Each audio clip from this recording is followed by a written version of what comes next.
الرجيم شيء لا إله إلا هو الفاتحة أعوذ بالله من الشيطان الرجيم بسم الله الرحمن الرحيم الحمد لله رب العالمين إياك نعبد وإياك نستعين اهدنا الصراط المستقيم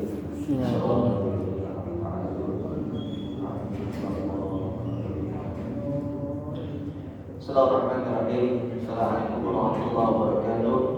Bismillah, alhamdulillah, wassalatu wassalamu ala rasulillah sayyidina wa maulana Muhammad abdillah wa ala alihi wa sahbihi wa wala. La hawla wa la quwwata illa billah wa ba'd. Kalamun qadimun la yumallu istima'uhu mutanajjaha an qawlin wa fi'lin wa niyatin bihi nastashfi min kulli da'in wa nuruhu dalilun li qulubina ila jahlina wa hayratina. Ya Rabbi ma'ina bi syarri qulubina wa nawwir bihi qulubana wa sam'ana wa baladana. Ayuhal jamaah, kita kajian kitab hari ini karena berhubung kepada kitab Akhlaqul Iman di juz ini sudah khatam. Karena sekarang kita temanya nanti malam nisfu. Alhamdulillah kami mengambil kitab, ada ringkasan kitab tentang berkaitan tentang acara tentang nisfu Sya'ban. Bismillahirrahmanirrahim. Wa qala Allah Ta'ala hamim wal kitabil mubin inna anzalnahu fi lailatin mubarakatin inna kunna munzirin fiha yufraqu kullu amrin hakim. Surat At-Dukhan ayat 1 sampai ayat 4. Di mana para alim ulama mufassirin sering berbeda pendapat tentang masalah kalimat surah Ad-Dukhan ayat 1 dan ayat 4. Di kalimat bahasa ayat fiha yufraqu kullu amrin hakim. Fiha itu malam telah dibagikan setiap urusan-urusan yang telah ditentukan. Menurut Imam Muhammad Fakhrul Razi atau Imam Razi di dalam kitabnya Tafsir Kabir juz 7 halaman 446 dan halaman 47. Saya sebutkan di mana kertas kitab ini ada. Maksud dari kalimat Lailatul Mubarak di ayat yang ketiga, malam yang berkah. Di sini Imam Razi mengatakan adalah malam nisfu Sya'ban. Ini malam nisfu Sya'ban. Jadi kata Imam Razi, maksud dari Lailatul Mubarakah di surah Ad-Dukhan ayat ketiga, malam berkah itu adalah yaitu malam nisfu Sya'ban. Karena para ulama ittifaq, ya, nama ittifaq. Walaupun sebagian ada bilang itu Lailatul Mubarakah ada Lailatul Qadar. Tapi kata Imam Razi, maksud daripada Lailatul Mubarakah malam yang berkah adalah itu malam nisfu Sya'ban, ya. Di mana Allah turunkan di itu malam mubarak segala urusan hukum perkara yang akan datang. Jadi jika bakal di tahun 2005, 2006 apapun kerjaan yang kita lakukan sudah ditentukan sirat oleh Allah Subhanahu wa taala di dalam nisfu Sya'ban. Maka suka ada bahasa malam nisfu Sya'ban itu malam setoran, setoran tahunan. Kan ada setoran mingguan. Setoran mingguan itu Kamis sore kita disetor amal kita selama seminggu. Makanya para ulama ketika datang malam Jumat mereka gunakan untuk zikir, membaca surah Al-Kahfi, asrar, sholawat, ratib. Digunakan para ulama karena setoran seminggu. Ada setoran seminggu, juga ada setoran sebulan. Lafaz atau nama nisfu Sya'ban di sini ada 4. Ada Lailatul Mubarakah, yaitu malam yang berkah. Di malam yang berkah. Kalau kita tahu ada malam 5 malam yang doa kita diijabah oleh Allah Subhanahu wa taala. Di samping satu malam Id, 2 malam Idul Fitri itu ada 2. Yang ketiga malam Jumat, yang keempat malam Lailatul Qadar yang ada di bulan akhir Ramadan, dan yang kelima adalah malam nisfu Sya'ban. Maka tidak salah. Maka malam nisfu Sya'ban disebut Lailatul Mubarak, malam yang penuh berkah. Ada Lailatul Barakah, disebut juga nisfu Sya'ban Lailatul Barakah, malamnya dilubarkan segala dosa kita. Gara-gara kita zikir, ya, gara-gara kita baca Al-Quran, sholawat, kita sholat sunnah, maka Allah lubarkan, Allah lunturkan dosa kita dengan sebab Lailatul Barakah.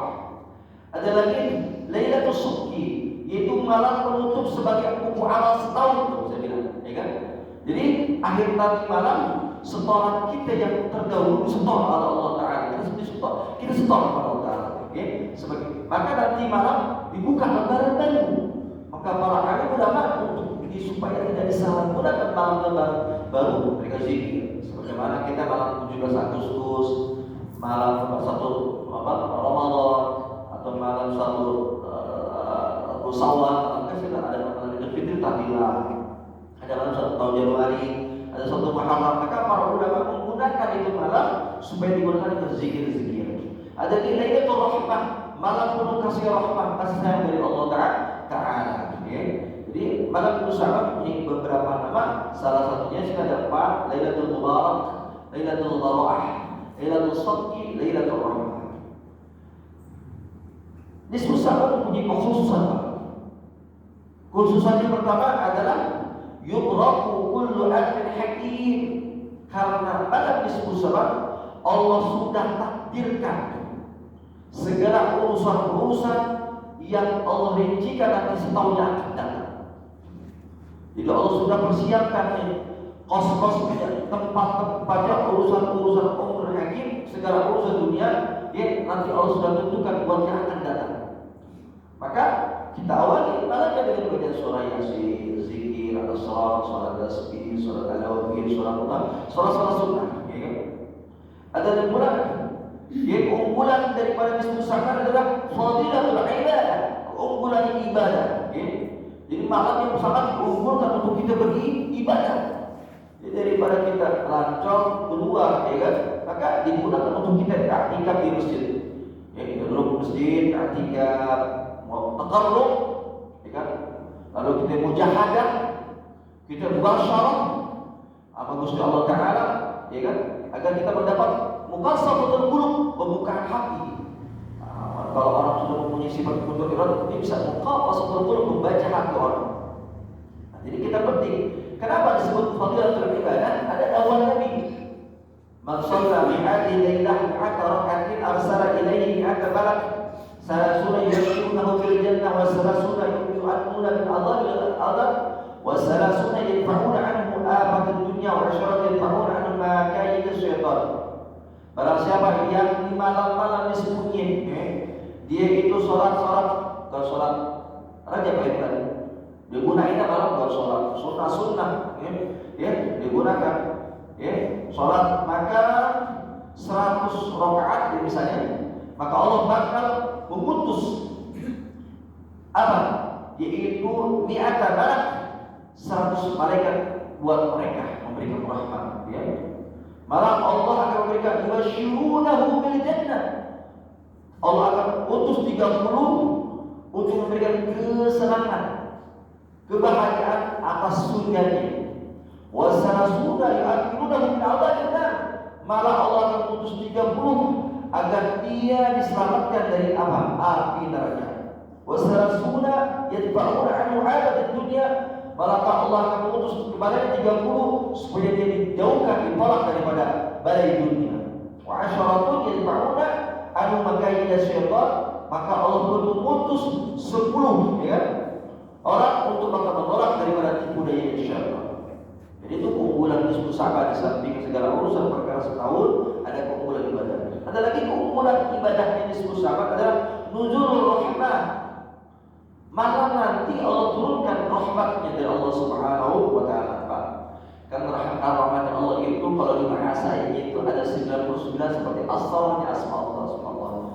Jenengan Allah, nama-nama Allah itu ada 99. Ismail wa tasabihatan.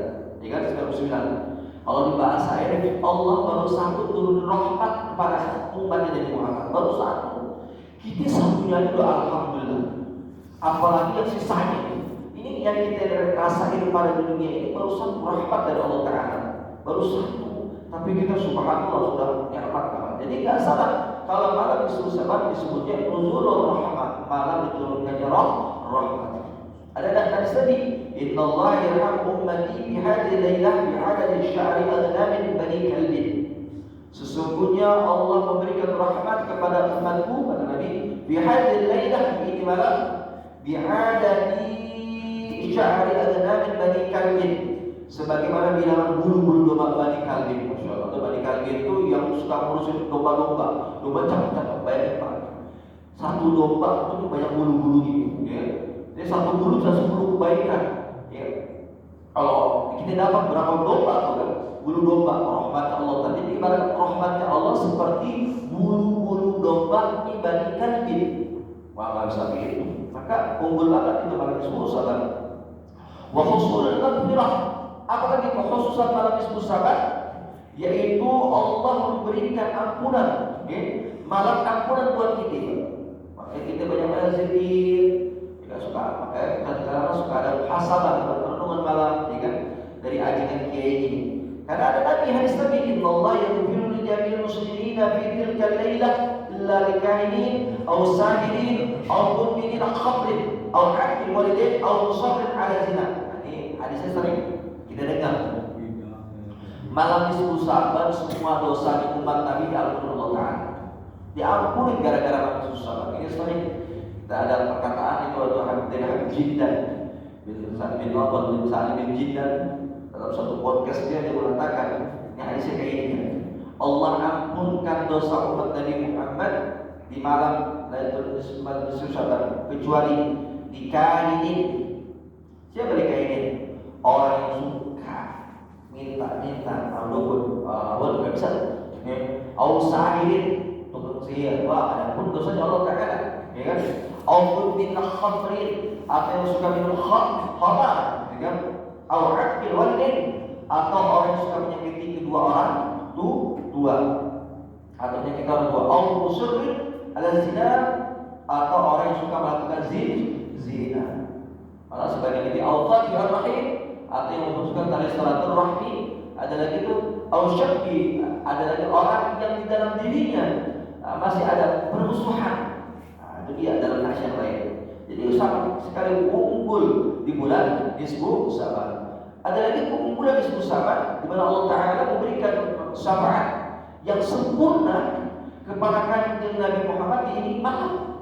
Sebab Rasulullah itu dalam syafaat itu prosesnya ada dari tanggal 13 Saban, lalu Allah kasih lagi sepertiga 14 Saban. Maka Allah sempurnakan itu sepertiganya di malam malam ke-15 yang disebutnya syafaat kubra, dan satu syafaatul uzma, dan syafaatul dasar ini pertolongan. Ada syafaatul sughra, ada syafaatul uzma yang nanti Allah berikan di yaumil qiyamah. Itu pendapat Imam Raji.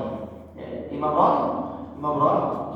Ada lagi pendapat juga Ibnu Zarir, ada lagi juga pendapat Syekh Zamal, banyak keterangan.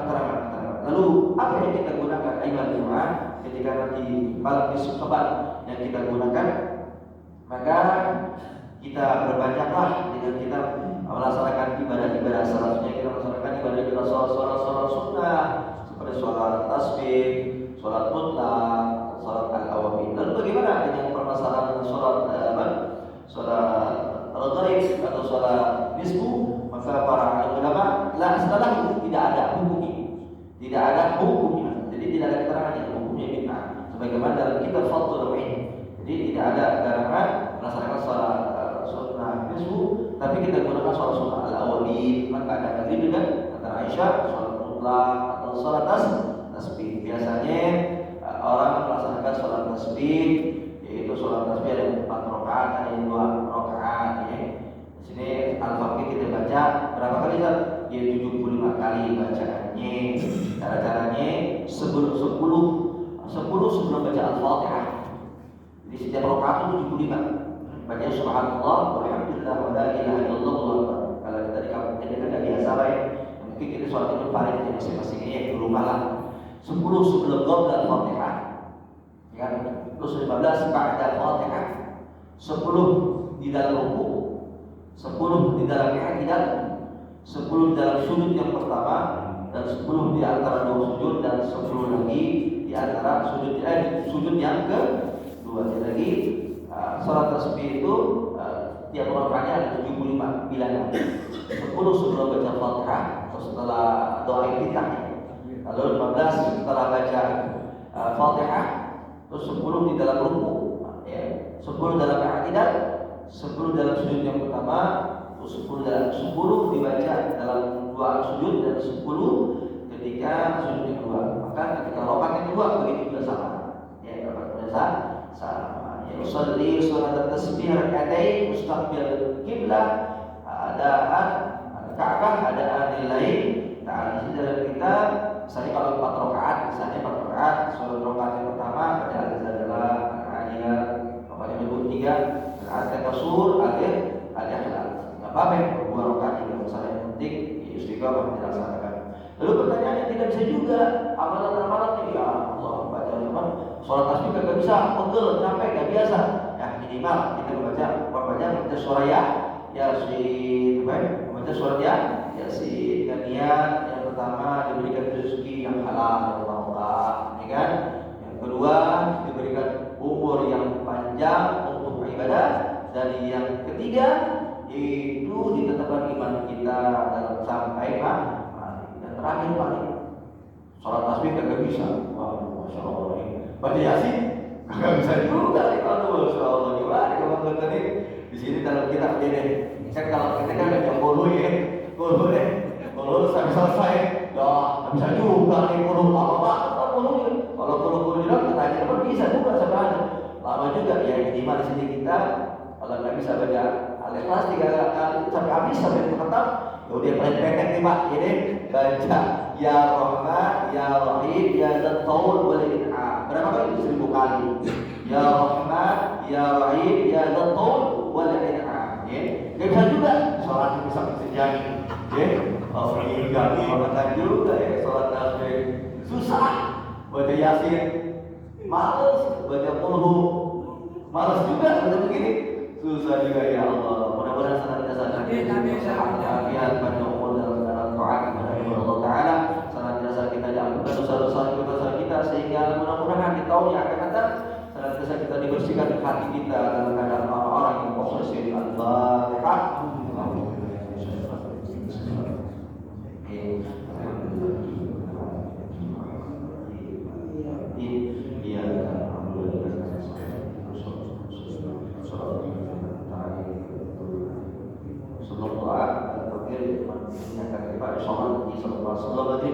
Kita kumpul di sini para fakir, ada Ayah Hasan, Ustaz Muslim yang akan memimpin pembacaan surah Yasin. Ada doa ini kita ikuti pada pengalaman main Ustaz. Jadi pada Yasin langsung doa dulu. Jadi jamaah tidak mengaminkan mengikuti yang kami baca.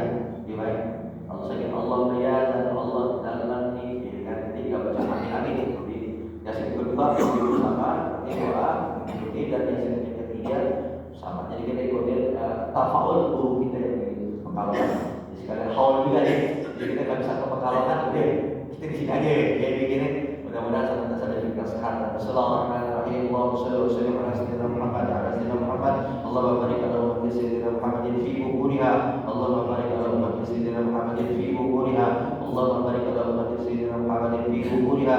Fahamna Sulaiman wa qula atina ilman wa sakharna ma'a Daud yusabbihuna wa tayyibuna fa'ilin ya hayyu ya qayyum bi rahmatika nastaghiitsu ya mughithu istajib du'ana ya Allah minka ijabah bi haqqi nabiyyina Muhammad rabbana atina fid dunya hasanah wa fil akhirati hasanah wa qina adzabannar.